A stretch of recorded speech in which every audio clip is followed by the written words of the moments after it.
प्रत्येक पनीर सारखं नसतं। शुद्धतेची खात्री करूनच योग्य पनीर निवडा।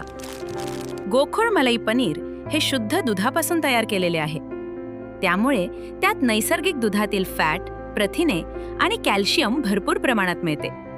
काही पनीर वनस्पतीजन्य तेल, स्टार्च किंवा इतर घटकांपासून तयार केलेले असू शकते। म्हणून ग्राहक म्हणून जागरूक व्हा आणि पनीर घेताना गोकुळच मागा। शुद्धतेचा विश्वास, चवीचा आनंद। आजच घरी आणा गोकुळ मलाई पनीर।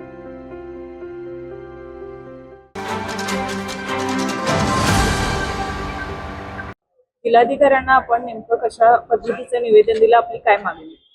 आम्ही भारतीय संविधानातील आर्टिकल 51 या निवेदनात दिलेलं आहे। ड्रग्ज अँड रेमेडीज ॲक्ट 1954 या संदर्भात या निवेदनामध्ये दिलेलं आहे। त्यानंतर अंधश्रद्धेचा जो कायदा आहे 2013चा, त्या संदर्भात या निवेदनामध्ये आहे।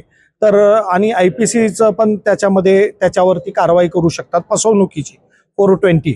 तर हे सर्व ॲक्टच्या आधारे आम्ही प्रशासनाला सांगितलं आहे की त्यांनी त्यांच्यावरती गुन्हे दाखल करावे।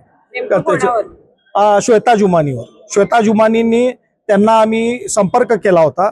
त्यांनी मला त्याची पण कॉपी त्यांना दिलेली आहे। त्यांनी मला व्हॉट्सअप केलेलं आहे। त्यांचे पॅकेजेस किती आहेत, म्हणजे त्यांचं 14,100, 27,300 आणि 33,000चं पॅकेज आहे।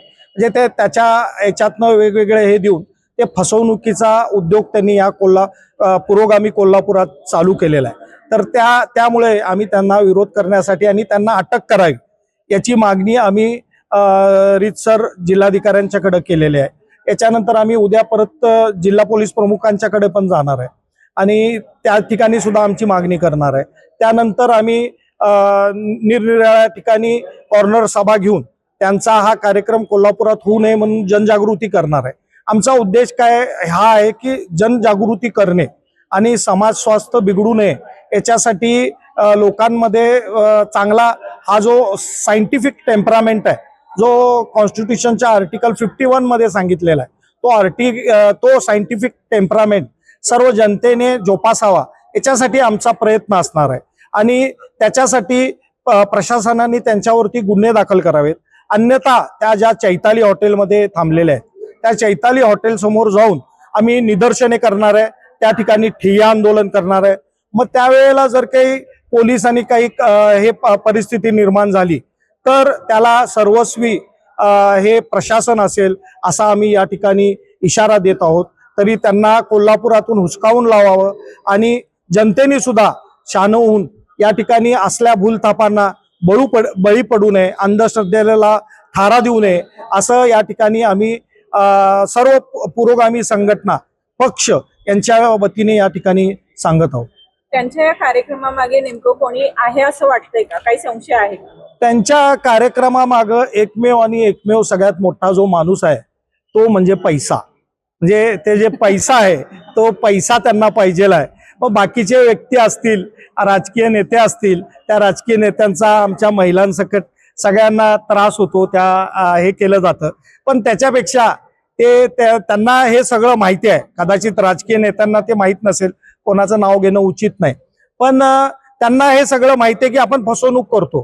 कारण कुठलाही रिसर्च पेपर हा अंकशास्त्रावरती काढला गेलेला नाही। न्यूमरोलॉजी हा सायन्स आहे असं कुठेही म्हटलं गेलेलं नाही।